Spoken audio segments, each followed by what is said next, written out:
High বন্ধুরা, দেখো কুলের নাড়ু করবে বলে কি সুন্দর সুন্দর কুল গরম জলে দিচ্ছে। এখন এই গরম জলে তোমরা সবাই দেখো, গরম জলে আস্তে আস্তে গরম জলে এই কুলগুলো দেওয়া হচ্ছে।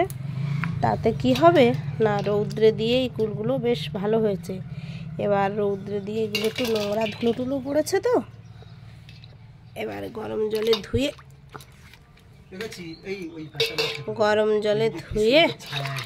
আর এগুলো ভালো করে এই বোটাগুলো সব ছাড়িয়ে নিতে হবে। নিয়ে দেখো বন্ধুরা, আলাদা পাত্রে রাখতে হচ্ছে।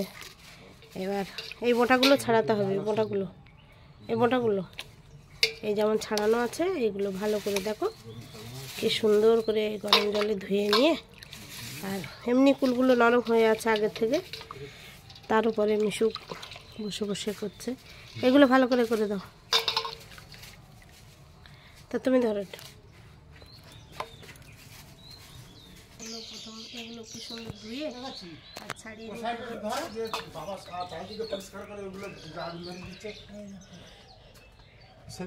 এগুলো নিলে কি হবে না, ভালো হবে, ফুলের নাড়ুটা খুব সুন্দর হবে। এই না হলে এগুলো থাকলে তো খুব বিরক্তিকর, খাওয়ার সময় লাগে। বড় কুলগুলো তো হয় না। এগুলো সুন্দর করে এরকম করে ধুয়ে পরিষ্কার করে নিয়ে গরম জলে ধুলে, এই যে রৌদ্রে দিয়েছিলাম, যদি কত মশা মাছি বসেছে, এরকম একটা একটা করে ধুয়ে ধুয়ে রাখতে হবে। একটু এরকম ধুয়ে ধুয়ে সব।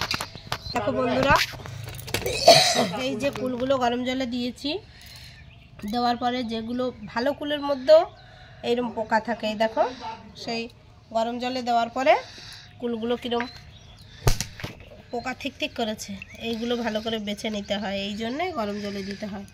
তাই সবাইকে বলছি, কুলের নাড়ু শুধু করা না, কুলের নাড়ুটা যখন করবে তখন সবাই ভালো করে কুলগুলোর এই বোটা ছাড়িয়ে নেবে, নিয়ে গরম জলে ভালো করে ধুয়ে দেখবে। গরম জলে দিলে যেমন আমরা ফুলকপি কি করি, বানিয়ে জলে দেই, দিলে ওর ভেতরে যে পোকা থাকে বেরিয়ে যায়, তারপরে আমরা গরম জলে ধুয়ে নিই। ঠিক এই কুলগুলো তেমন নাড়ু করার আগে এরকম গরম জলে দিতে হয়। দিলে হয়তো অনেক ভালো কুল আছে, আমরা বুঝতে পারছি না যে এই ভালো কুলের মধ্যেও পোকা লুকিয়ে থাকে, কিন্তু গরম জলে দিলে পোকাগুলো বেরিয়ে যায়।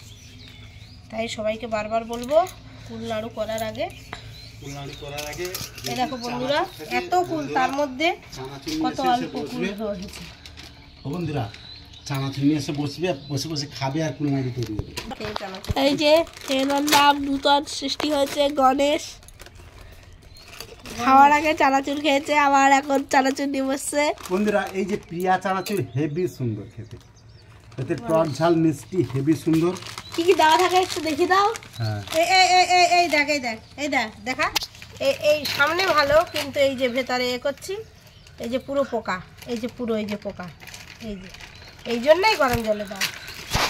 আচ্ছা, সবাইকে বলবো, আমার এই কুলের ভিডিওটা সবাই ভালো করে ফলো করবে, সাবস্ক্রাইব করবে, লাইক করবে, কমেন্ট করবে আর জানাবে। পরে আমি কুলের নাড়ু বানিয়ে সবাইকে আবার দেখাবো। আজকের এই পর্যন্ত, কিন্তু সবাই খেয়াল রাখবে, কুলের নাড়ু করার আগে কুলটা ভালো করে ধুয়ে, মাছি মশাও চলে এসছে, হ্যাঁ ভালো করে নিতে, না হলে কিন্তু অনেক পোকা থাকে। এই যে মুখের কাছে দেখো কেমন কালো, এগুলো দেখে নিতে হয়। আর বলবো সবাইকে, যেখান দিয়ে সেখান দিয়ে কুলের আচার না খেতে। ঠিক আছে, সবাই ভালো থাকবে।